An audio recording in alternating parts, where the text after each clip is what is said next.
वायुश्च प्राणस्य मुखादग्निदजायता। भागवत भगवान की है आरती, पापियों को पाप से है तारती। श्री भागवत भगवान की है आरती, पापियों को पाप से है तारती। श्री भागवत भगवान की है आरती, पापियों को पाप से है तारती। ये अमर ग्रंथ ये मुक्ति पंथ ये पंचम वेद निराला, नव ज्योति जगाने वाला। ये अमर ग्रंथ ये मुक्ति पंथ ये पंचम वेद निराला, नव ज्योति जगाने वाला। हरि नाम यही हरि धाम यही, हरि नाम यही हरि धाम यही, जग में मंगल की आरती, पापियों को पाप से है तारती। श्री भागवत भगवान की है आरती, पापियों को पाप से है तारती।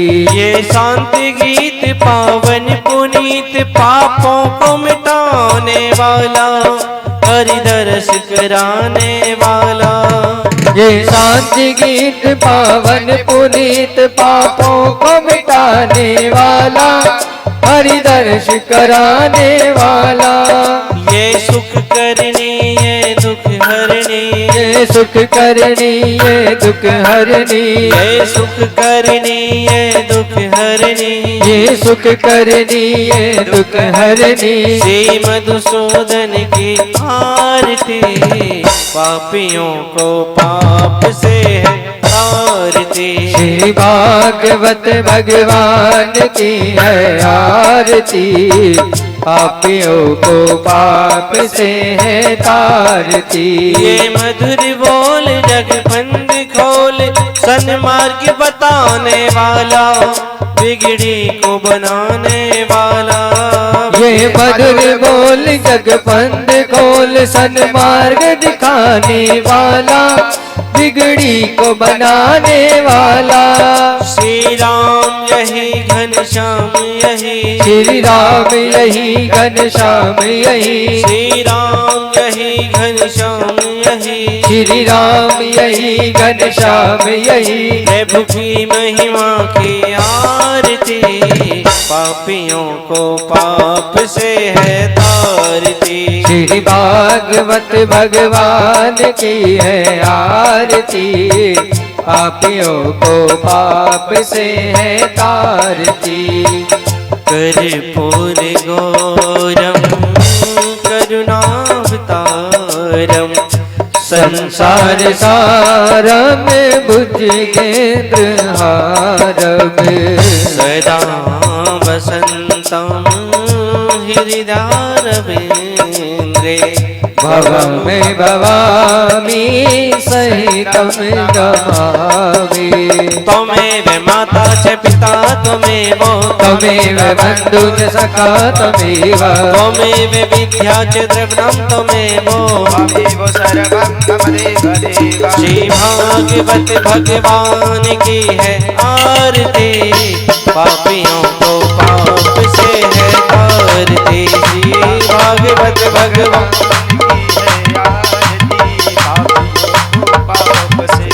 आरती, पापियों को पाप से है तारती। पापियों को पाप से है तारती, पापियों को पाप से है तारती, पापियों को पाप से है तारती, पापियों को पाप से है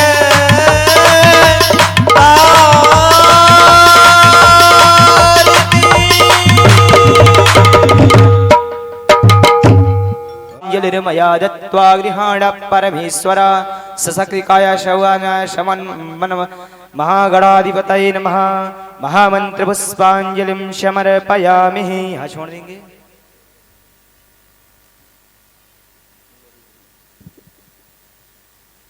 सभी लोग अपने अपने स्थान पर बैठ के श्रीमद् भागवत महापुराण का श्रवण करेंगे। बोले भक्त वत्सल भगवान की जय। बोले व्यास जी महाराज की जय हो। भक्त और भगवान की जय हो। जय जय श्री राधे। देशम।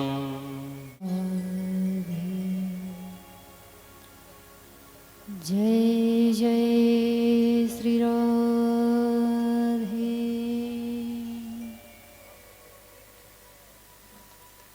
ओम गणेशाय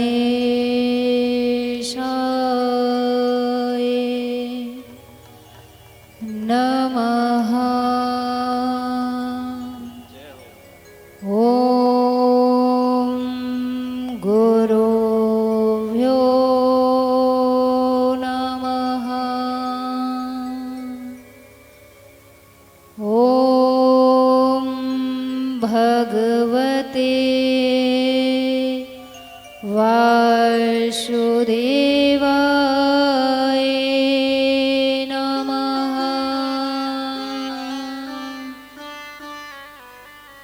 ओम हनुमन्ताय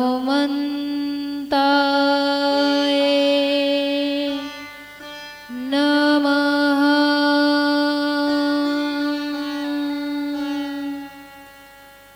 वर्णानाम् अर्थसङ्घानाम्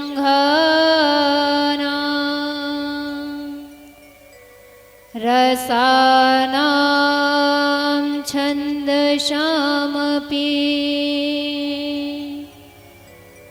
मङ्गलानां च कर्तारौ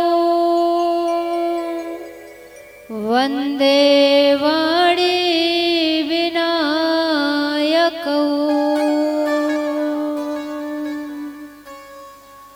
गुरुर्ब्रह्मा गुरुर्विष्णु गुरुर्देवो महेश्वरा। गुरुर्साक्षात् परब्रह्म तस्मै श्री गुरुवे नमः। जयन्ती मंगलाकाली भद्रकाली कपालिनी दुर्गा क्षमा शिवा धात्री स्वाहा सुधा नमस्तुते। कृष्णाय वासुदेवाय हरये परमात्मने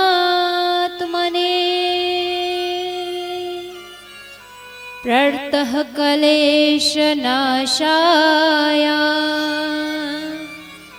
गोविन्दाय नमो नमः।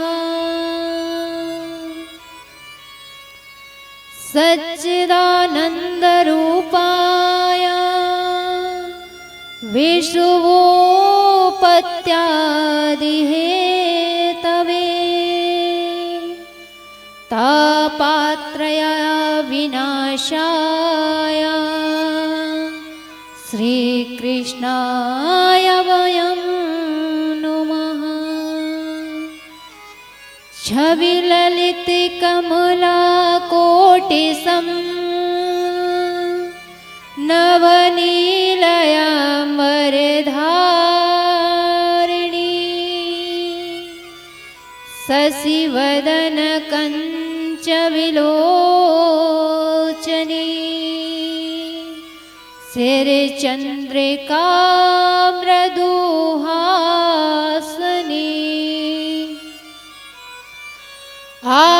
आनन्दिधन गोविन्दमन मन्दिरे अनन्यनिभासिनी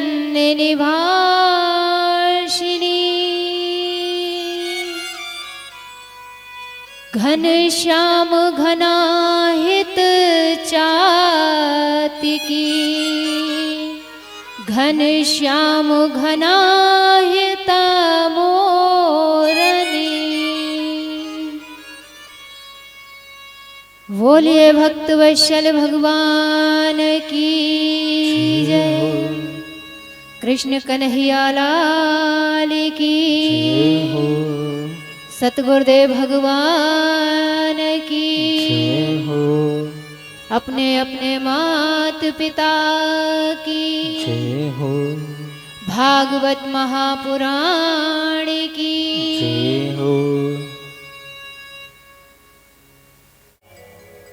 श्री हरि का इतना मंगलमय चरित्र है, इतना आनंद आता है सुन करके कि भक्त यदि ध्यान से सुने, मन से सुने तो हृदय व्याकुल हो जाता है।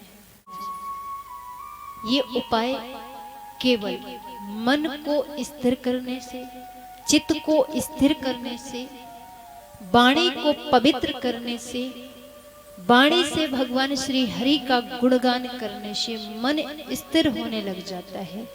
तो आइए हम सभी हरि नाम संकीर्तन करेंगे, उसके बाद कथा में प्रवेश करेंगे।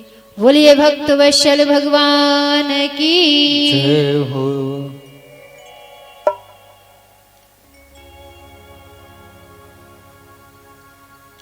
मुक्ति का कोई तू यतन कर ले, मुक्ति का कोई तू यतन कर ले, रोज थोड़ा थोड़ा हरि का भजन कर ले, रोज थोड़ा थोड़ा हरि का भजन कर ले, रोज थोड़ा थोड़ा हरि का भजन कर ले, रोज थोड़ा थोड़ा हरि का भजन कर ले। मुक्ति का कोई तू यतन कर ले रे, मुक्ति का कोई तू यतन कर ले, रोज थोड़ा थोड़ा हरि का भजन कर ले, रोज थोड़ा थोड़ा हरि का भजन कर ले, रोज थोड़ा थोड़ा हरि का भजन कर ले, रोज थोड़ा थोड़ा हरि का भजन कर ले। जय हो।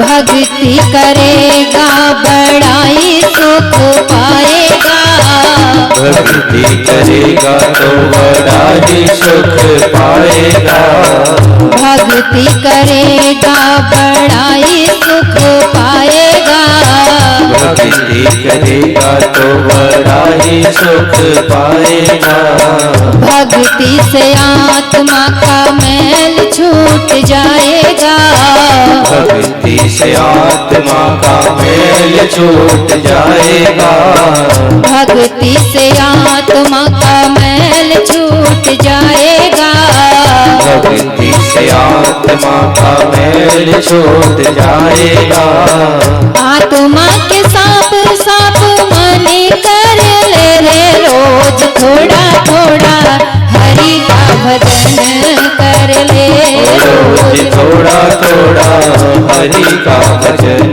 कर ले, रोज थोड़ा थोड़ा हरि का भजन कर ले, रोज थोड़ा थोड़ा हरि का भजन कर ले। रोज थोड़ा थोड़ा हरि का भजन कर ले। रोज थोड़ा थोड़ा हरि का भजन कर ले। हरि बोल। मीठी मीठी तालियों के साथ देते हुए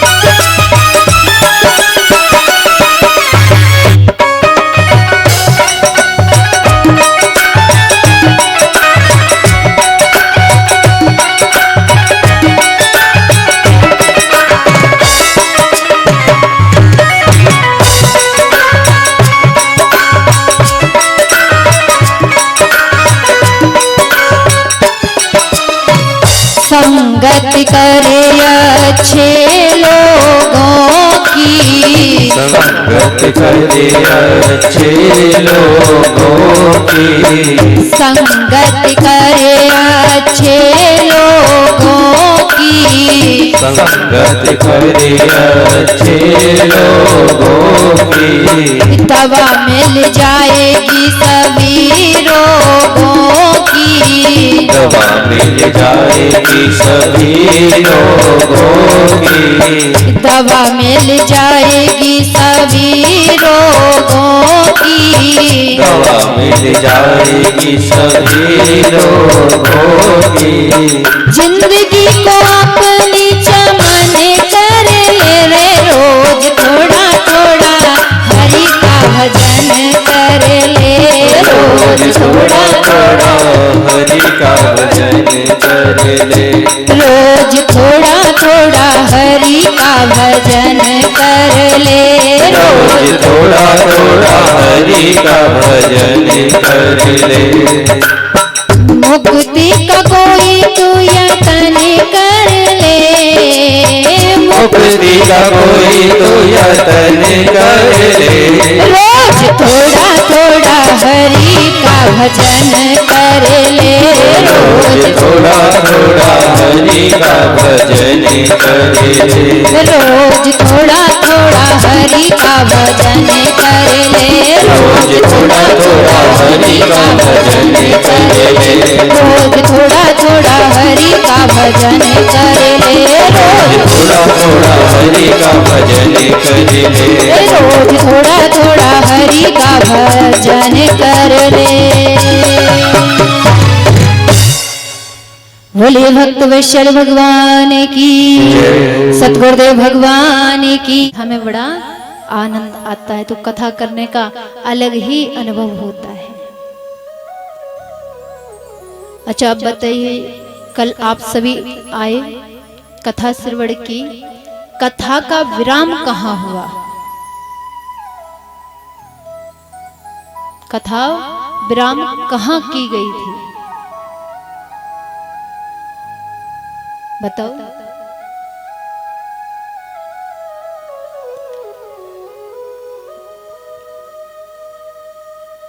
कहाँ की गई मैयाओ?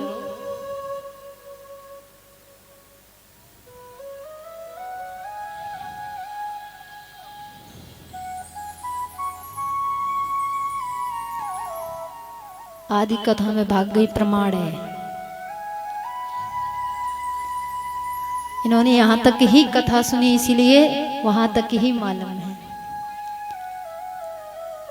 तो कथा विराम की गई थी।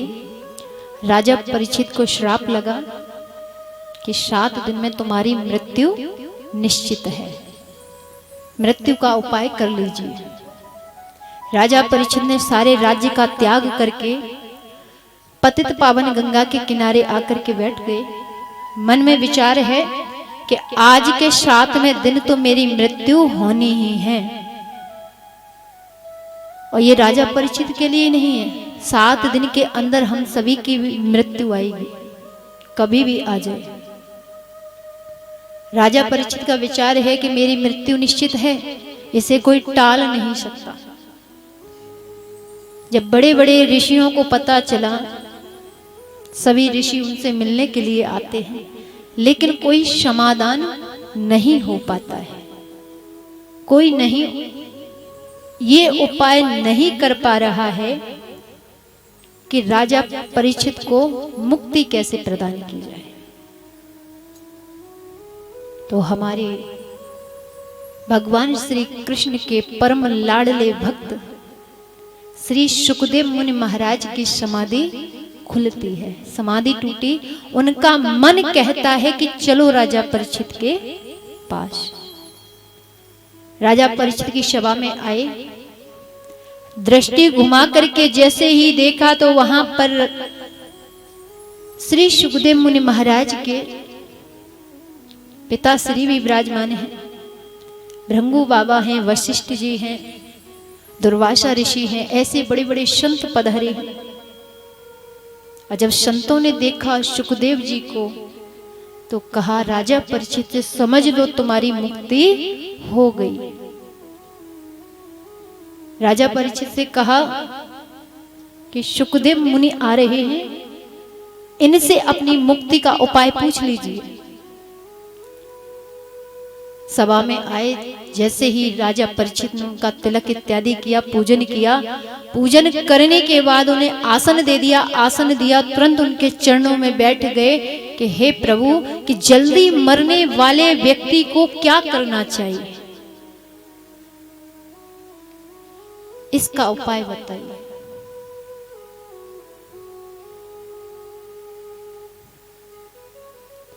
सुखदेव मुनि महाराज प्रश्न को सुन करके गदगद हो गए। उनका भी अंदर से हृदय इतना प्रसन्न हुआ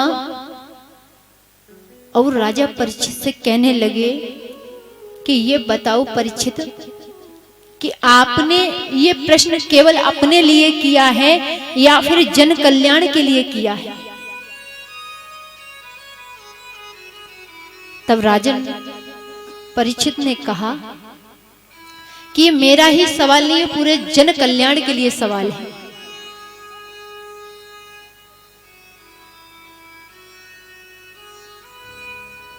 सुन करके अति प्रसन्न हुए। फिर कहा सुखदेव मुनि महाराज ने कि जल्दी मरने वाले व्यक्ति को तो एक ही कार्य करना चाहिए। क्या कार्य? श्वास श्वास पर कृष्ण भजे, वृथा श्वास जाने खोए, ना जाने या सांस को आवन होए कि नाय। कि हर सांस पर भगवान का नाम भजने लगो, कि पता नहीं ये सांस कब निकल जाए, कब अंतिम समय आ जाए। हर समय भगवान का नाम जिह्वा पर रखा रहे, चिंतन में प्रभु की छवि रखी रहे, यही मुक्ति का उपाय है। श्री सुखदेव मुनि महाराज ने जैसे ही कहा तो राजा परीक्षित कहने लगे कि महाराज ये तो इस प्रकार से तो असंभव है कि साधारण जीव का पहले तो मन भगवान में लगाना मुश्किल है, और जब मन ही लगेगा तब श्वास पर नाम आएगा, जिह्वा पर नाम चलेगा, और छवि हमारी दृष्टि में बैठ जाएगी।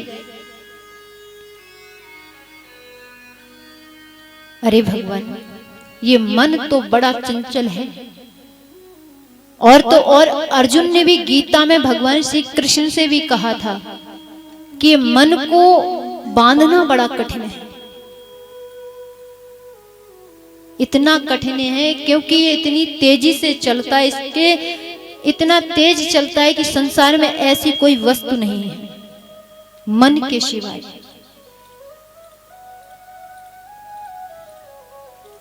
इस मन को बांधा जाए, इसका क्या साधन है?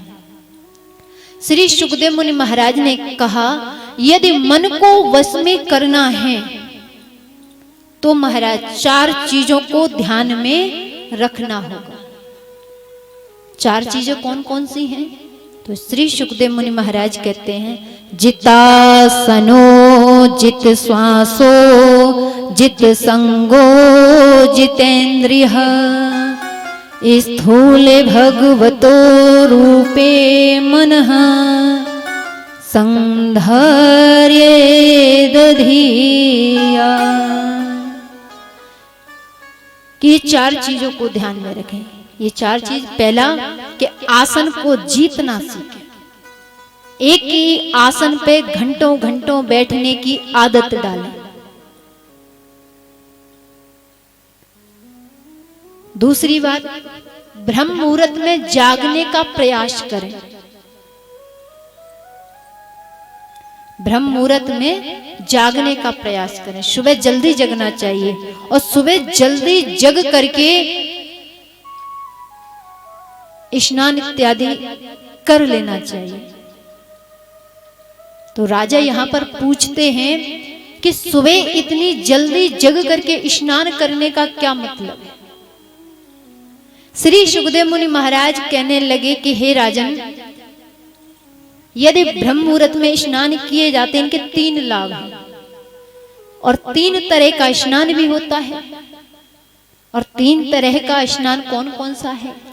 पहला होता है ऋषि स्नान, और दूसरा होता है मनुष्य स्नान, और तीसरा होता है राक्षसीय स्नान। ये तीन स्नान हुए। अब देखो यहां पर मैया अपनी चर्चा कर रही हैं और माने नहीं है बिल्कुल भी। और माताओं के मन में ये भी आता है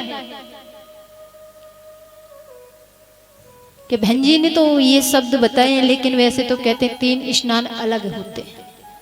एक तो जन्म लिया जब, और एक विवाह हुआ तब, और एक मृत्यु हुई तब। लेकिन इनमें अंतर है। और जो श्री सुखदेव मुनि महाराज बता रहे हैं उसमें क्या है कि जो ब्रह्म मुहूर्त में स्नान करता है, यानी 4:30 बजे स्नान करता है, वह होता है ऋषि स्नान। और जो सूर्य उदय से 10 मिनट पहले भी स्नान कर लेता है, वह होता है मनुष्य स्नान। और जो सूर्य उदय के बाद स्नान करता है, वह होता है राक्षसीय स्नान। अब बताओ मैयाओ, कितने लोग राक्षसीय स्नान करते हो? हाथ खड़े करें। राक्षसी स्नान करने वाले। अच्छा, पहले कभी पता था आपको? पता है कि सूर्योदय के बाद स्नान नहीं करना चाहिए? पहला स्नान जो होता है वो सूर्य उदय से पहले होता है।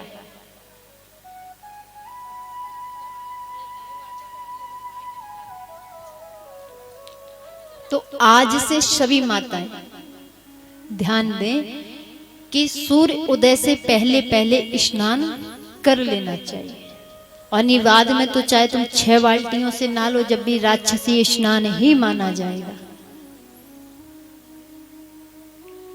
फिर श्री सुखदेव मुनि महाराज कहते हैं कि तीसरी बात कौन सी है? संगत को जीतना। संगत कैसी होनी चाहिए?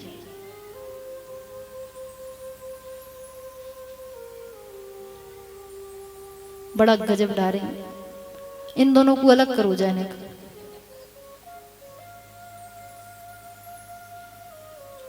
ध्यान से कथा सुने। तीसरी बात यह है संगत को जीतना। संगत कैसी होनी चाहिए? अब आप बता दीजिए मुझे, संगत कैसी होनी चाहिए?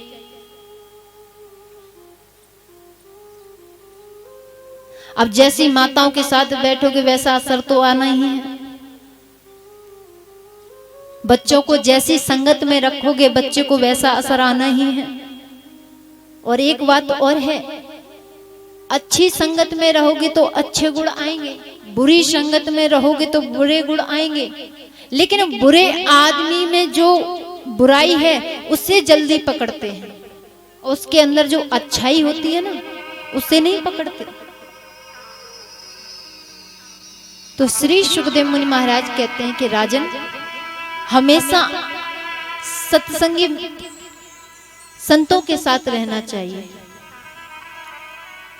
कि संतों के साथ रहना चाहिए, विद्वानों के साथ रहना चाहिए।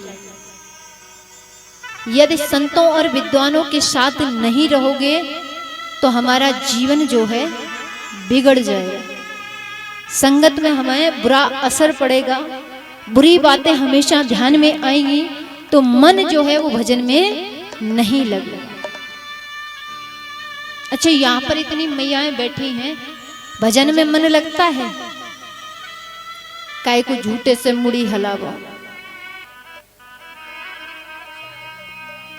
जब ही तो लेट आते हैं। तो माताओं, भजन में एक और उपाय है भजन में मन लगाने का। यदि भजन में मन लगाना है तो आप साधारण सा भोजन करना प्रारंभ कर दो। कम मसाले का भोजन पाना प्रारंभ कर दो। गुस्सा भी कम आएगा, क्रोध भी कम आएगा और भजन में मन भी लगेगा। श्री सुखदेव मुनि महाराज कहते हैं कि चौथी बात राजन, इंद्रियों को वश में करना। इंद्रियों को वश में करने का बड़ा प्रयास करें। यदि नहीं हो रही है तब भी करते रहें और भगवान की छवि का चिंतन करें। ज्यादा से ज्यादा समय एकांत में बिताएं और एकांत में बैठ करके प्रभु का चिंतन करें, प्रभु की छवि को निहारें। तब ये मन जो है भगवान के चरणों में लगेगा और मन की चंचलता समाप्त होती जाएगी। अब एक दिन में नहीं होनी, आज बता दी तो आज ही आज करो, फिर नहीं करो। यानी ये नियम बनाओ प्रतिदिन का। चाहे आप 20 मिनट ही बैठो, लेकिन एकांत में। जिस प्रकार ना अपना दुख किसी पड़ोसन को जा करके बताते हो ना, इसी प्रकार जिस भाव से पड़ोसन को बताते हो, वही भाव लेकर के अपने परम पिता परमेश्वर को यानी द्वारिकाधीश कृष्ण को बताना प्रारंभ कर दें, कन्हैया को बताना प्रारंभ कर दें, गोविंद को बताना प्रारंभ कर दें, तो वहां से तो कष्टों का छुटकारा मिल सकता है। लेकिन पड़ोसी को बता करके कष्ट का निवारण नहीं हो सकता, बढ़ सकता है। तो श्री सुखदेव मुनि महाराज कहते हैं कि एकांतिक वास ज्यादा करें, तब ही मन भजन में लग सकता है, मन की मुक्ति हो सकती है। राजा ने पूछा कि प्रभु, जब आप ऐसे कह रहे हो, इस बात को कह रहे हो, तो मुझे एक बात याद आई। क्या बात याद आई है? कि सारी सृष्टि को परमात्मा ने बनाया है, सारी सृष्टि का सृजन परमात्मा करता है, लेकिन वो कैसे कर देते हैं, इसके बारे में मुझे बताओ। तो श्री सुखदेव मुनि महाराज ने कहा कि राजन, आपने बड़ा ही सुंदर बात पूछी है, बड़ी अच्छी बात है कि सारी सृष्टि को परमात्मा कैसे बनाते हैं। तो पहले सारी सृष्टि में कुछ भी नहीं था, जलमग्न थी। तो एक दिन परमात्मा के मन में आई कि मैं एक से अनेक हो जाऊं। उनको भी अकेला अच्छा नहीं लग रहा था, भगवान को अच्छा नहीं लग रहा, तो भगवान विचार करते हैं कि एक से अनेक हो जाऊं। तो भगवान ने सबसे पहले जल का निर्माण किया, आयन का निर्माण किया, मकान इत्यादि बनाए और उसके बाद उस जल में परब्रह्म निवास करने लगे और जल में निवास करने के कारण उनका नाम नारायण पड़ गया और सभी उनको नारायण भगवान के नाम से पुकारने लगे। बोलिए नारायण भगवान की। अब नारायण भगवान ने अपनी नाभि से ब्रह्मा जी को प्रकट किया उसके बाद प्रभु ने ब्रह्मा जी को चतुर्श्लोकी भागवत का दान दिया है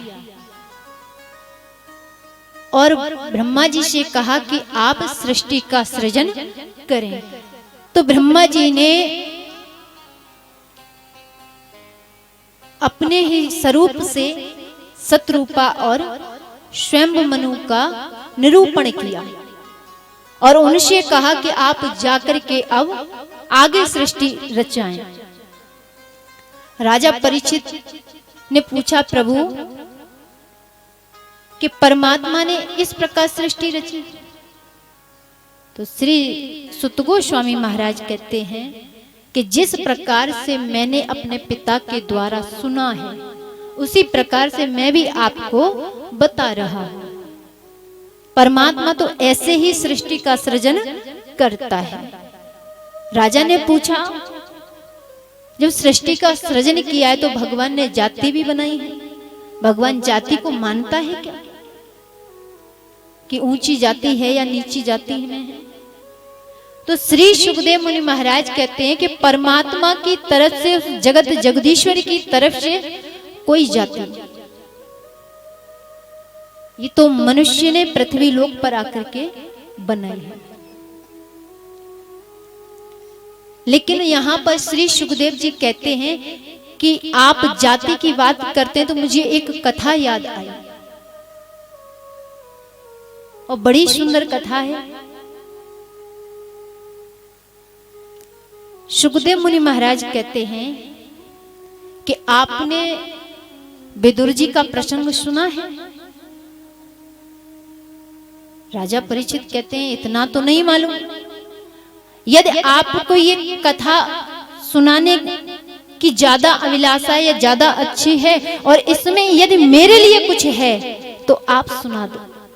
मैं तो बस कथा का रसास्वादन करने के लिए बैठा हूं और मुझे अच्छी लग रही है आपके मुख से ये कथा सुनने के लिए। श्री सुखदेव मुनि महाराज कहते हैं कि देखो राजन, विदुर जी हैं, पूर्व जन्म की बात है उनकी कि वो यमराज के रूप में थे और मांडुक मुनि के श्राप से इनको शूद्र जाति में जन्म मिला, दासी के पुत्र कहे गए। तो राजा परीक्षित पूछने लगे कि हे भगवान, उन्हें मांडुक मुनि ने श्राप क्यों दिया? तब श्री सुखदेव मुनि महाराज ने कहा कि वो इसलिए दिया कि उन्होंने धोखे से कुछ बेकसूर लोगों को मार दिया था, इसलिए उन्हें श्राप दे दिया। एक बार की बात है कि विदुर जी कौरवों के पिता धृतराष्ट्र जी के पास जाते हैं और जाकर के उनसे उनके पुत्रों की शिकायत कर रहे हैं, क्या आप अपने बच्चों को समझाओ, वो पांडवों के साथ अन्याय कर रहे हैं।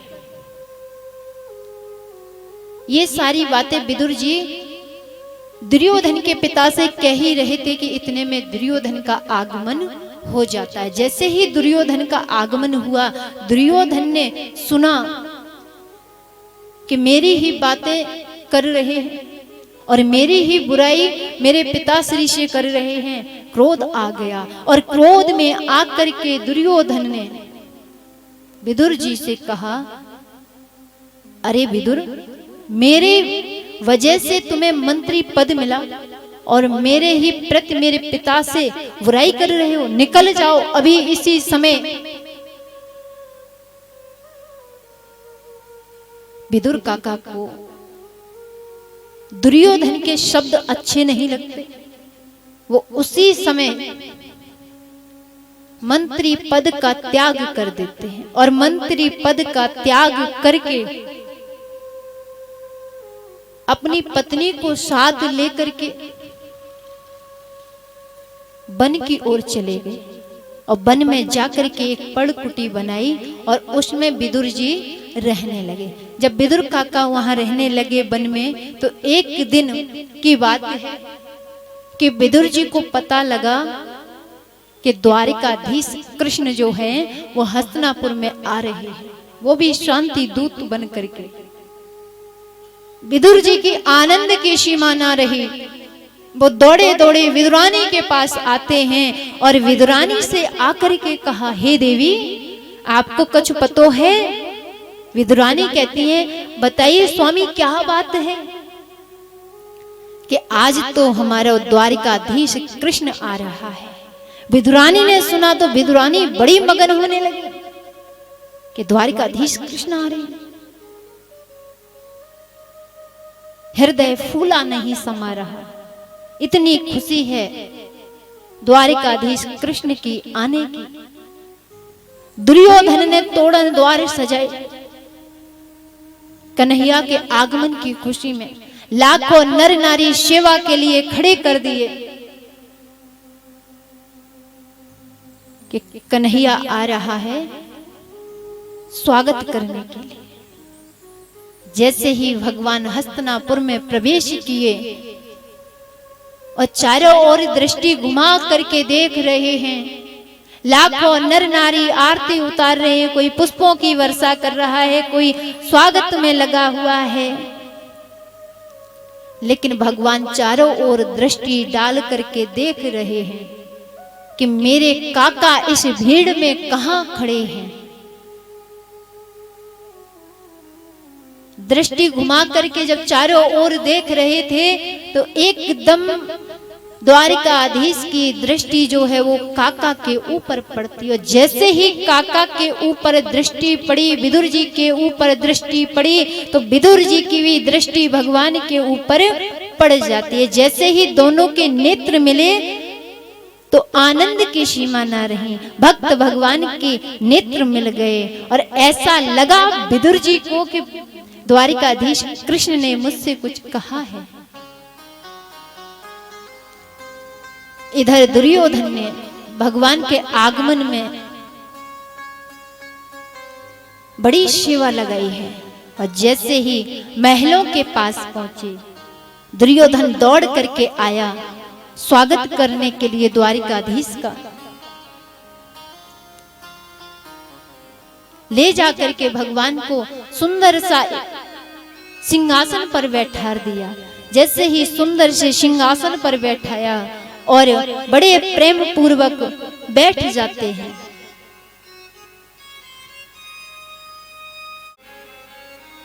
मैं वैसे आता भी नहीं, लेकिन मैं आप तेरे लिए ही आया हूं। दुर्योधन बड़ा प्रसन्न होता है कि देखो आज द्वारिकाधीश मेरे लिए आए हैं। भगवान ने फिर दुर्योधन से पूछा, कहता है हे केशव कहो ना। भगवान कहने लगे कि देख दुर्योधन, तू ऐसा कर, पांच गांव पांडवों को दे दो। जैसे ही कहा कि 5 गांव पांडवों को दे दो, दुर्योधन क्रोध में हो गया, क्रोधमय हुआ और भगवान द्वारिकाधीश से कहने लगा कि देखो कन्हैया, ये बात मैं नहीं मान सकता। मैं सुई के नोक के बराबर भी भूमि बिना युद्ध के पांडवों को नहीं दे सकता। भगवान द्वारिकाधीश ने कहा कि हे दुर्योधन, तुझे पता है युद्ध कैसा होता है? युद्ध में लाखों नर नारी मारे जाते हैं, लाखों घर बिगड़ जाते हैं, लाखों बच्चे अनाथ हो जाते हैं और लाखों मैयां विधवा हो जाती हैं। तुझे युद्ध का कारण भी नहीं पता। दुर्योधन कहता है देखो, वो बेशक मेरे सगे काका के बेटे हैं, मेरे सगे भाई हुए, लेकिन फिर भी मैं भूमि बिना युद्ध के नहीं दे सकता।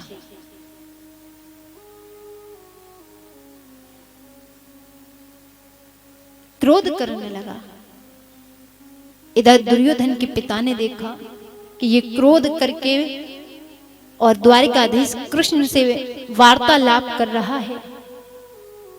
तुरंत हाथ दबा दिया दुर्योधन का, इशारा कर दिया कि क्या कर रहा है, अरे पगले। दुर्योधन समझ गया अपने पिता का इशारा और हाथ जोड़ करके द्वारिकाधीश से कहता है कि देखो मेरी माता गंधारी ने 56 प्रकार के भोग बनाए हैं, तुम चलकर पान करो, बड़ी दूर से आगमन हुआ है। तब भगवान कहते हैं देखो दुर्योधन, भोजन 2 अवस्था में किया जाता है। कौन कौन सी 2 अवस्थाएं हैं कि यदि भोजन करने वाले के पेट में ज्यादा जोर की भूख लगी हो, या फिर भोजन कराने वाले का भाव श्रेष्ठ हो, ज्यादा प्रेम करता हो, 2 अवस्था ये है। लेकिन देख दुर्योधन, तेरे अंदर वो भाव नहीं है, तेरे अंदर वो प्रेम नहीं और मेरे अंदर भूख नहीं। और तो और दुर्योधन, जब मैं हस्तिनापुर आ रहा था तो विदुर जी का मेरे पास पत्र गया था कि जब आप हस्तिनापुर आ रहे हो तो मेरे यहाँ पर भोजन के लिए आना। तो मुझे तो अभी विदुर काका के यहाँ पर भोजन के लिए जाना है। इतने में दुर्योधन हंसने लगा और हंस करके कहने लगा, अरे खुद के खाने के तो ठिकाने नहीं है और आपको क्या खिलाएंगे। भगवान कहने लगे, अरे दुर्योधन, यदि एक भक्त ने मुझे भोजन के लिए बुलाया है तो व्यवस्था भी वही करेगा, वही सोचेगा भोजन के बारे में।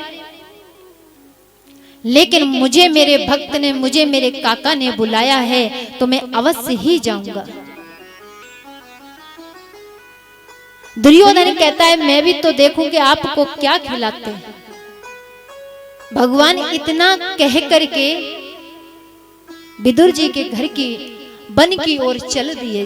विदुर जी वन में रहते हैं तो वन की ओर चल दिए। इधर विदुर जी ने देखा, वे दौड़े अपने वन की ओर। विदुरानी दौड़ कर गई घर और घर को संभालने लगी, सजाने लगी कि मेरो केशव आ रहे हो है, मेरो माधव आ रहे हो है, द्वारिकाधीश कृष्ण आ रहा है।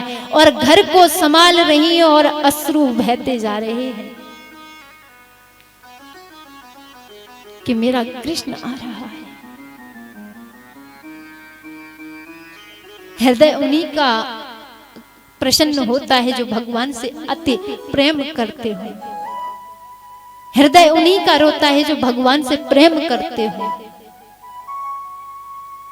अब विदुरानी घर को सजा रही है और इधर विदुर जी ने देखा कि भगवान हमारे घर जाएंगे और घर में कुछ भी नहीं, कुछ व्यवस्था करनी चाहिए। तो विदुर जी जो है वो व्यवस्था करने के लिए कि भगवान के खाने की व्यवस्था करूं, भोजन की व्यवस्था करूं। अब तो विदुरानी जो है अपने घर का स्वच्छ कर लेती है और स्नान करने के लिए बैठी है। और जैसे ही स्नान करने को बैठी और स्मरण कर रही हैं कि मेरा केशव आ रहा है, द्वारिकाधीश आ रहा है, स्नान में मग्न है, तमन है। और इधर भगवान जो है भक्त के घर जा रहे हैं। और भक्त के घर जाना चाहिए, भगवान के घर जाना चाहिए तो कैसे जाना चाहिए? बहुत सारे हीरे जवाहरात पहन करके, क्योंकि आज के भक्त का यही भाव है कि किसी भक्त से मिलने जाएं तो अपना वैभव दिखाएं। सही बात है ना माताओ? कि यदि हाथ में अंगूठी नहीं और गले में सोने की चैन नहीं तो सामने वाला देखेगा इसके पास कुछ नहीं है। तो ज्यादातर माताएं, ज्यादातर भाई बंधु वैभव दिखाने के लिए भक्त के पास जाते हैं या फिर भगवान के पास भी वैभव दिखाने के लिए जाते हैं। और द्वारिकाधीश कृष्ण से सीखो। भगवान चरण पादुका भी पहने, वो भी उतार कर जा रहे हैं। भगवान जब हस्तिनापुर में आए तो मुकुट इत्यादि लगा करके आए और जब अपने काका से मिलने जा रहे हैं तो मुकुट अपने उतार दिया। क्यों? क्योंकि आज मैं अपने भक्त के घर जा रहा हूं। यदि भक्त मेरे वैभव को देख करके डर ना जाए और जा करके आवाज लगाई, अरे काका। अंदर से विदुरानी स्नान कर रही हैं और स्नान करते ही दौड़ने लगी और दौड़ रही हैं, कहती हैं कि मेरा कन्हैया आ रहा है, दरवाजे पर आ गया है, कि दरवाजे पर आ गया है। तो कितने प्रसन्न हो करके भगवान द्वार पर खड़े हैं और मैया आने में विलंब कर रही है। यदि आपके घर भगवान आ जाएं तो आप क्या करोगे? क्या करोगे? विचार करो। सब कुछ भूल जाओगे। जो याद है ना भगवान से वह भी भूल जाओगे, क्योंकि आज का भक्त कलयुग का ऐसा है, यदि भगवान मिल जाए ना तो इतनी लंबी चौड़ी लिस्ट बनाते हैं कि भगवान से ये भी मांगनो है, भगवान से ये भी मांगनो है, भगवान से ये भी चाहिए, भगवान से ये भी चाहिए, सारी लिस्ट बना करके रखते हैं। भगवान जैसे कि भगवान ही कर्जा खा रखे हो तुम्हारा।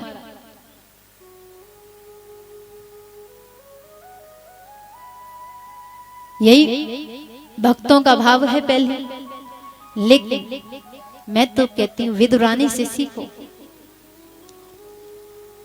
कि विदुरानी से सीखो कि जैसे ही भगवान आए, और विदुरानी जो हैं स्नान में तमन्ने थे, आज हरि आए विदुर घर पावना, आज हरि आए विदुर घर पावना, आज हरि आए विदुर घर पावना, विदुर घर पावना, विदुरानी घर पावना, विदुर घर पावना, विदुरानी घर पावना, विदुर घर पावना, विदुरानी घर पावना, विदुर घर पावना, विदुरानी घर पावना, आज हरि आए विदुर घर पावना, आज हरि आए विदुर घर पावना। जय हो। तालियों के साथ वही भाव धर करके प्रभु श्री हरि आए हमारे अंगना पधार गए।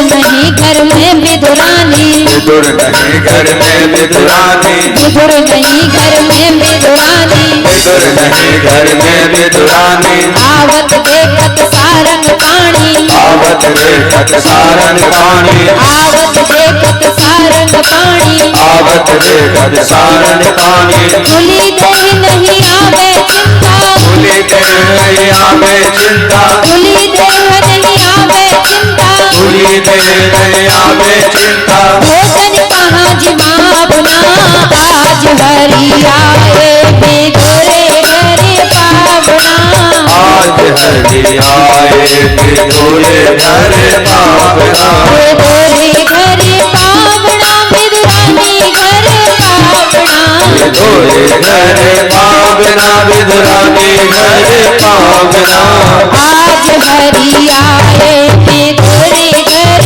पावना, आज हरि आए विदुर घर पावना।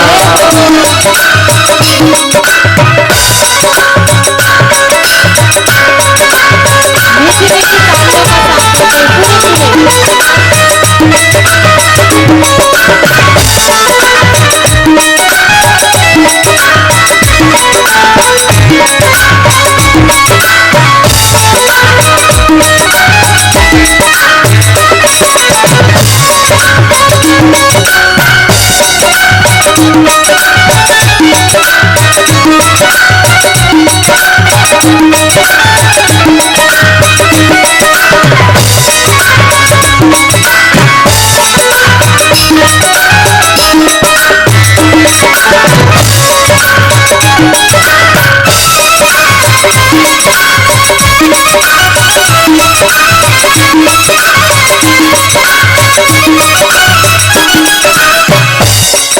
देखिए जैसे ही भगवान द्वारिकाधीश विदुर रानी के कुटिया में पधारे, आवाज लगाई तो दौड़ पड़ी कि मेरे केशव की आवाज है। द्वार जाकर के खोला और जैसे ही द्वार खोला तो भगवान द्वारिकाधीश देख रहे हैं कि देखो काकी तो इतनी तमन्ने है मेरे आने की खुशी में इतनी मग्न हो गई है कि ये सुध भूल गई।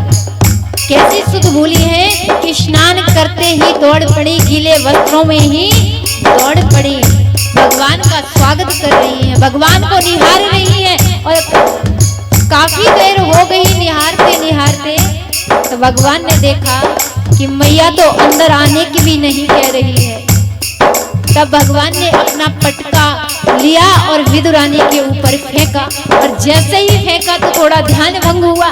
फिर कहने लगी कि अरे लाला तुम कब से खड़े हो, हे केशव हे माधव तुम कब से द्वार पर खड़े हो और मैं तुमसे अंदर आने की नहीं कह रही, आप अंदर आओ। और जो भगवान ने जो पटका फेंका उसको चदरिया जैसे ओढ़ ले और ओढ़ करके भगवान को अब महल अपने कुटिया में ले जा रही है। कुटिया में लेकर के पहुंची, अब तो भगवान के साथ क्या व्यवहार हो रहा है। मैया एक आसन ले रखी है और आसन को कभी इस कोने में बिछाए, और जैसे ही भगवान बैठने को चाहे तो एक आसन को उठा ले। अरे द्वारिकाधीश, अरे केशव ये स्थान सुरक्षित नहीं है। वहां से आसन को लिया, दूसरे कोने में डाला, जैसे ही भगवान बैठने वाले फिर उठा लिया। अरे लाला ये भी अच्छा नहीं है, ये जगह सुंदर सी नहीं दिख रही। इस प्रकार काफी देर तक भगवान को पूरे कुटिया में नचा लिया मैया ने। फिर जैसे ही आसन डालो और आसन डालते ही भगवान बैठ गए कि अब कहीं मैया फिर दोबारा ना उठा ले। बैठ गए, अब बैठ गए तो मैया भी बैठ करके भगवान को निहार रही है, निहार रही है। और भगवान देखते हैं कि अब ये मैया मेरे को ही निहार रही है और इन्हें अभी तक ये सुध नहीं भूली, इन्हें अभी तक मेरे आगमन में इतनी प्रसन्न है और मेरे प्रेम में। अब भगवान क्या कहते हैं मैया से कि मैया तो बड़ी देर से मोकू निहारे जा रही है, निहारे जा रही है, अब तो को ये ना पता कि लाला आयो है तो भूखो भी होगो। अरे मैया बड़ी जोर की भूख लगी है। पेट पर हाथ फिरा करके भगवान द्वारिकाधीश मैया से इशारा करते हैं कि बड़ी जोर की भूख लगी है। अब मैया को पतो चलो कि लाला को केशव को भूख लगी है, तुरंत रसोई घर गई और रसोई घर में जा करके देखा तो अन्न का तो दाना नहीं है। 12 वर्ष हो गए अन्न का त्याग किया, अन्न मिला ही नहीं, केवल कदली के फल रखे हुए। मैया जो है केला के फल लेकर के आ रही है। केला बहुत प्रेम से लाई, केला बहुत प्रेम से लाई, केला बहुत प्रेम से लाई, केला बहुत प्रेम से लाई, गिरी गिरी सब देत गिराई, गिरी गिरी सब देत गिराई, गिरी गिरी सब देत गिराई, गिरी गिरी सब देत गिराई, छिलका देत हरी मुख माही, छिलका देत हरी मुख माही, छिलका देत श्याम मुख माही, छिलका देत श्याम मुख माही, लागे परम सुहावना आज हरि आए मेरे घर पावना, आज हरि आए बेदोरे घर पावना, बेदोरे घर पावना, बेदुरानी घर पावना, बेदोरे घर पावना, बेदुरानी घर पावना, बेदोरे घर पावना, बेदुरानी घर पावना, बेदोरे घर पावना, बेदुरानी घर पावना, आज हरि आए बेदोरे घर पावना, आज हरि आए बेदोरे घर पावना। जय हो। मीठी मीठी तालियों का साथ देते हुए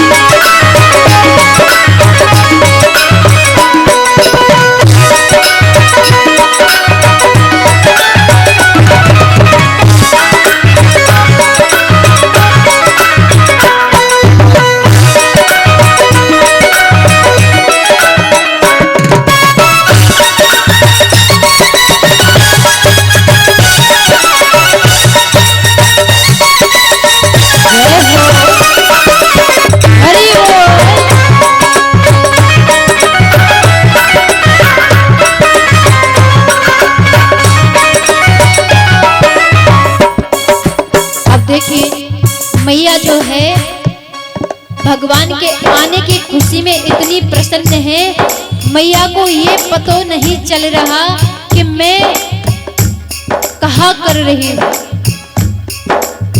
इतना ध्यान भंग है मैया।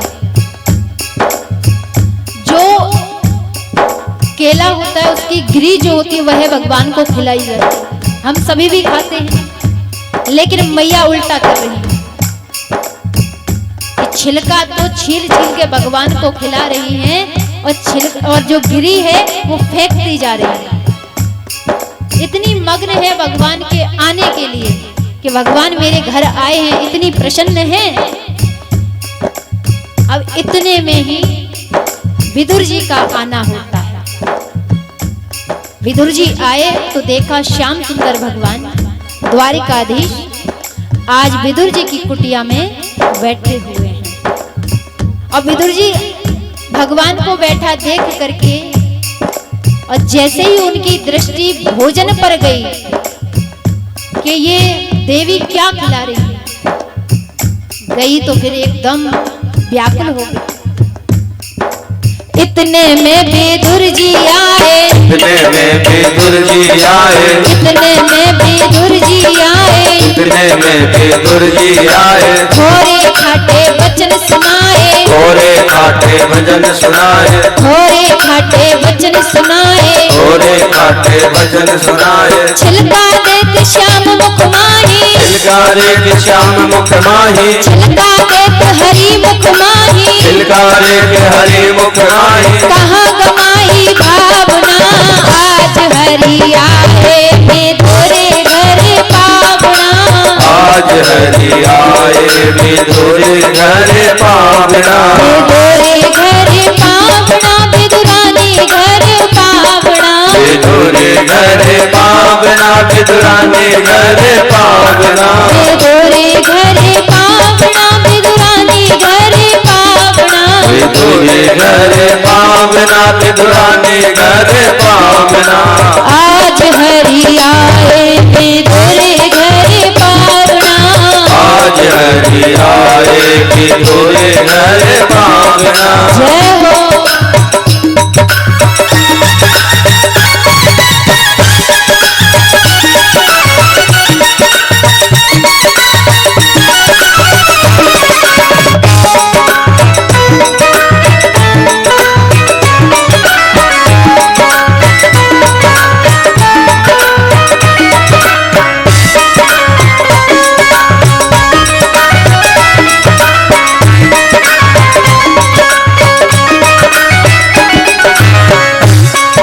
अब देखिए मैया विदुर जी जो हैं आज भगवान से क्षमा याचना कर रहे हैं कि हे प्रभु आप हमारे यहाँ पहली बार मेरी कुटिया में पधारे, इस दास की कुटिया में पधारे, लेकिन बहुत बड़ी भूल हो गई, बहुत बड़ी गलती हो गई, हमारी गलतियों को क्षमा कर दो। कि नादान है, इसने तुम्हें छिलका खिला दिया, मैं इस गलती का पश्चाताप कर रहा हूँ, मेरी गलती को क्षमा करें। और फिर विदुर जी ने गिरी उठाते हैं और गिरी उठा करके भगवान के मुख में देते हैं कि अब आप मेरी ये गिरी स्वीकार करें।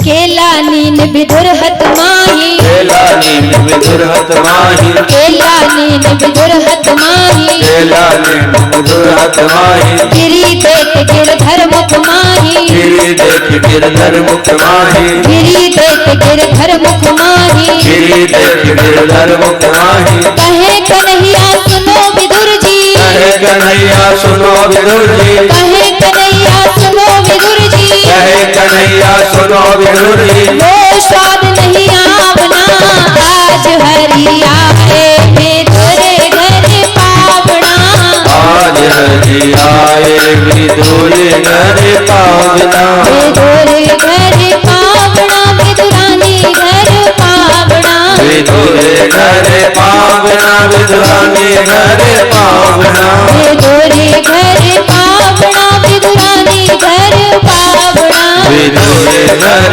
पावना, विदुरानी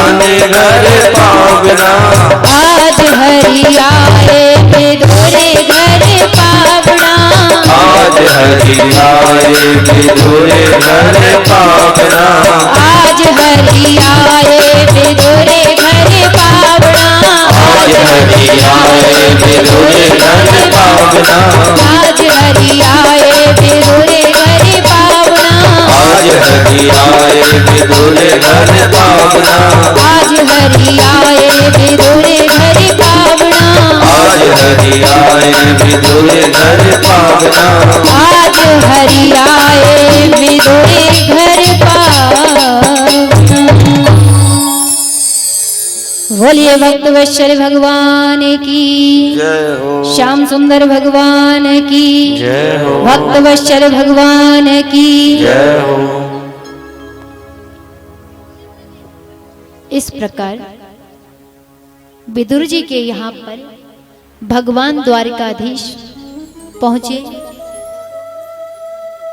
तो यहाँ पर श्री सुखदेव मुनि महाराज ने बड़ा सुंदर राजा परीक्षित से कहा कि देखो राजन, भगवान भी कहते हैं भाव का भूखा हूं मैं, भाव ही एक सार है,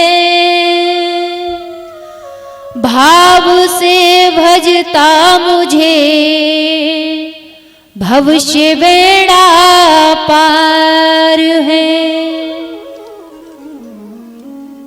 श्री सुखदेव मुनि महाराज ने कहा कि यदि भगवान को प्रेम से भजा जाए तब भी भविष्य हैं। श्री सुखदेव मुनि महाराज कहते हैं कि राजन, विदुर जी का और मैत्र मुनि का मिलन हुआ है। कहां पर हुआ है? तो श्री सुखदेव मुनि महाराज कहते हैं कि हरिद्वार में हुआ। और कैसे हुआ है? अब देखिए कि मैत्र मुनि जो है वो ब्राह्मण है और विदुर जी जो है वो एक शूद्र जाति से है। तो एक दिन की बात है कि देवश्री नारद बाबा ने विदुर जी से कहा कि आप हरिद्वार जाएं और हरिद्वार जाकर के मैत्र मुनि ब्राह्मण जी से मिले। आप यदि उनसे मिले तो आपको बहुत ज्ञान की प्राप्ति होगी। खुशी के मारे विदुर जी जो हैं आज मैत्र मुनि से मिलने के लिए हरिद्वार जा रहे हैं। और जैसे ही हरिद्वार में पहुंचे और इधर मैत्र मुनि ने विदुर जी को आते देखा, मैत्र मुनि और विदुर जी ने दौड़ करके एक दूसरे को हृदय से लगा लिया और हृदय से लगा करके कहा, जाते पाते पूछे ना कोई, हरि को भजे सो हरि को होई। कि मैत्र मुनि ने ब्राह्मण होकर के विदुर जी को दौड़ करके हृदय से लगा लिया। क्यों? क्योंकि वो भगवान श्री हरि के अनन्य भक्त थे।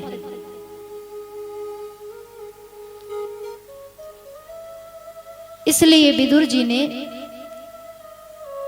और मैत्र मुनि आपस में मिलन कर रहे हैं। विदुर जी ने मैत्र मुनि से एक प्रश्न किया। वहां पर वार्तालाप होता है उनका, हरि की चर्चा का गुणगान हो रहा है दोनों भक्तों में। तो विदुर जी मैत्र मुनि से पूछते हैं कि सारी सृष्टि को परमात्मा क्यों बनाता है और इस संसार में किसी को दुख देते हैं तो किसी को सुख देते हैं, फिर भी किसी भक्त को बचाने के लिए भगवान को अवतार लेना पड़ता है। भगवान अवतरित होते हैं भक्त को बचाने के लिए। तो मैत्र मुनि ने सृष्टि के प्रसंग को विस्तार से कह सुनाया और अंत में कहा कि जो संसार में आपको दिखता है ये सब भगवान विष्णु की माया है। दूसरी बात, परमात्मा किसी को दुख नहीं देता, किसी को सुख नहीं देता। जीव जैसा कर्म करता है वैसा फल भोगता है। कोहू न कहूँ सुख दुख कर दाता, निज कृति कर्म भोगे सब भ्राता। कि जो जैसा कर्म करता है उसको वैसे ही दुख प्राप्त होता है, वैसा ही उसके ऊपर संकट आता है।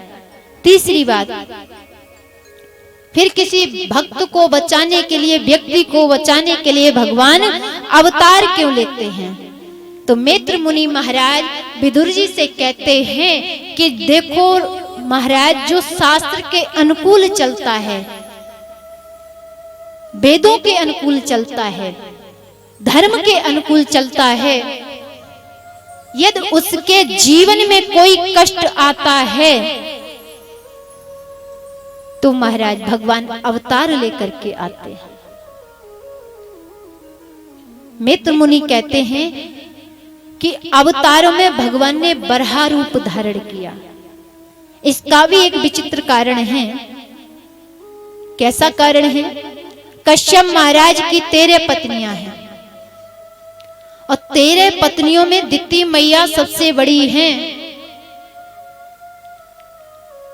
दिति मैया जो हैं वो सबसे बड़ी हैं। एक दिन कश्यप महाराज से कहने लगी कि देखो महाराज, मेरी सारी बहनें संतान हैं, सारी बहनों पे पुत्र हैं और मुझे भी पुत्र होना चाहिए। और पुत्री की कामना करके हट करके मैया बैठ जाती है कि आज ही, अभी ही, इसी समय मुझे पुत्र की प्राप्ति होनी चाहिए। तो कश्यप महाराज कहते हैं देखो देवी, इस समय का काम सुख किया हुआ उस बालक पर भूत प्रेत का असर हो सकता है। क्यों? क्योंकि इस समय भगवान अपने गणों के साथ भोलेनाथ आकाश में विचरण कर रहे हैं और यदि कोई अभी काम सुख किया तो उस बालक पर भूत प्रेत का असर हो सकता है। मना कर रहे हैं, लेकिन मैया नहीं मान रही है। ये माताओं की हट बड़ी निराली होती है और जिस बात पर हट कर जाएं तो छोड़ती नहीं। अच्छा, कौन कौन मैया अपने पति से हट करती हैं? कौन कौन करती हैं? अच्छा, यहाँ पर इतनी माताएं बैठी हैं। अच्छा, एक बात बताओ, अभी आपके पतिदेव तो यहाँ है नहीं, तो थोड़ी प्रशंसा भी कर लिया करो, तारीफ कर लिया करो पतिदेवों की। तो आप ये बताइए, अपने पतियों की बात कौन कौन मानती हैं? और ऐसे ही दिति मैया की तरह हट भी करते हो? करते हो। ये बात तो पहले छुपा जाए मैया, छुपावे ना तो दिति मैया भी हट करती है। इसी प्रकार से आज की माताएं भी पतियों से हट करती हैं। और पति कितना भी समझा ले, बात नहीं मान सकती उस समय। उन्हें भी, उनके ऊपर भी बहुत बड़ो भूत धारण है जावे। और जब तक वो अपनी पूरी बात मनवा नहीं लेंगी ना, तब तक मानती नहीं है। मानती है? नहीं मानती। हट पतियों से करती हैं, लेकिन पति की कभी आज्ञा का पालन 100 में से 1 कर दे तो ही बहुत है। सत्य बात है ना? तो जो माताएं पतियों की बात नहीं मानती हैं, उनका कभी कल्याण नहीं हो सकता। यदि अपना कल्याण कराना है तो पतियों की बात मानना प्रारंभ कर दो। अब यहां पर मैया बैठी है कि हमेशा पतियों की ही बात माने, पति चाहे गलत करें तब भी गलत ही माने? नहीं, जो मानने वाली बातें हैं सारी बातें मानो, और जो ना मानने वाली है वो मत मानो। क्योंकि आपके अंदर भी बुद्धि विवेक सब दिया है। बात मानने लगोगे तो सत्य कहते हैं कल्याण हो जाएगा। जो कल्याण नहीं कराना चाहती वो हाथ उठाएं। जो कल्याण नहीं कराना चाहती हैं,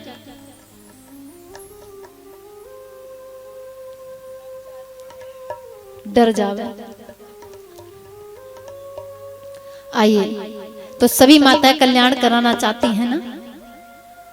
कल्याण ना होएवा नारी को जनपति की बात न मानी।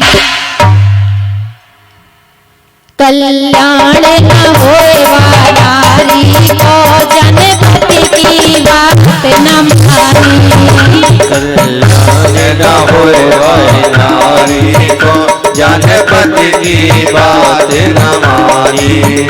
जनपति की बात न मानी। जनपति की बात न मानी। जनपति की बात न मानी। जनपति की बात न मानी। ऐसे कहो कल्याण ना हो, ऐसे होवे कल्याण। अच्छा अभी थके नहीं आप बैठे बैठे? अगर थक गए हो तो थोड़ा है, और ऐसे कल्याण ना हो कहते हैं। अच्छा एक बात बताओ, यहाँ पर किस किस को आता है नृत्य करना? जिसको आता है वो अपने स्थान पर ही खड़े होकर नाचे, अपने स्थान पर ही। कल्याण न होएवा नारी को जनपति की बात न मानी। कल्याण न होएवा नारी को जनपति की बात न मानी। जनपति की बात न मानी। जनपति की बात न मानी। जनपति की बात न मानी। जनपति की बात न मानी। कल्याण न होएवा नारी को जनपति की बात न मानी। कल्याण न होएवा नारी को जनपति की बात न मानी।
जनपति की बात न मानी। जनपति की बात न मानी। जनपति की बात न मानी। राम को जाचन चली सिरानी। राम को जाचन चली सिरानी। राम को जाचन चली सिरानी। राम को जाचन चली सिरानी। रूप धर लियो जनक दुरारी को जनपति की बात न मानी। कल्याण न होएवा नारी को जनपति की बात न माने। जनपति की बात न मानी। जनपति की बात न मानी। जनपति की बात न मानी। जनपति की बात न मानी। कल्याण न होएवा नारी को जनपति की बात न मानी। कल्याण न होएवा नारी को जनपति की बात न माने।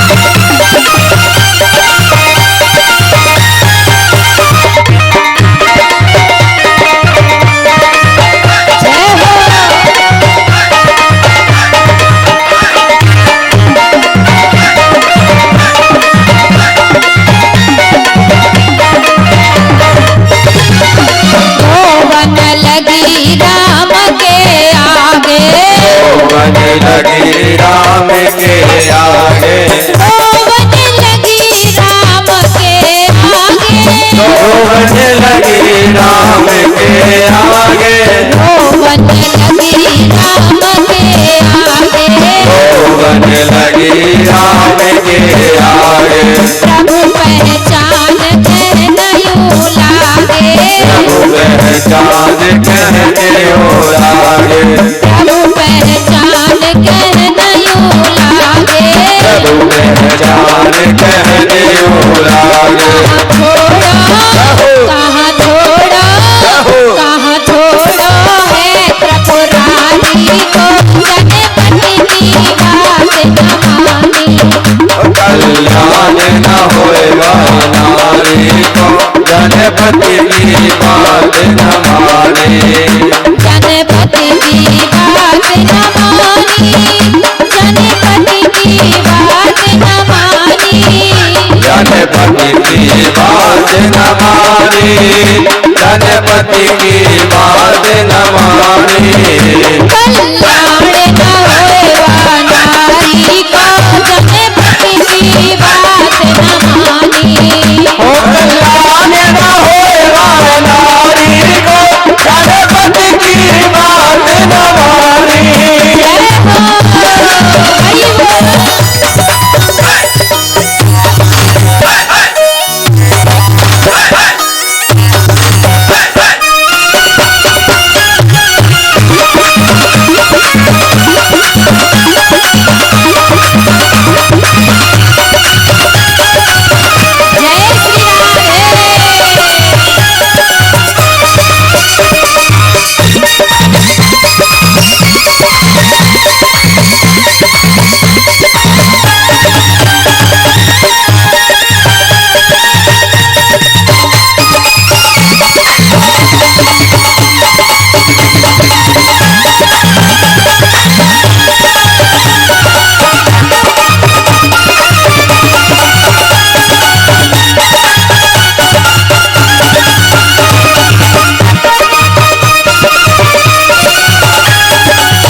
फैली प्रभु की प्रभुताई, अब फैली प्रभु की प्रभुताई, अब फैली प्रभु की प्रभुताई, अब फैली प्रभु की प्रभुताई, अब फैली प्रभु की प्रभुताई।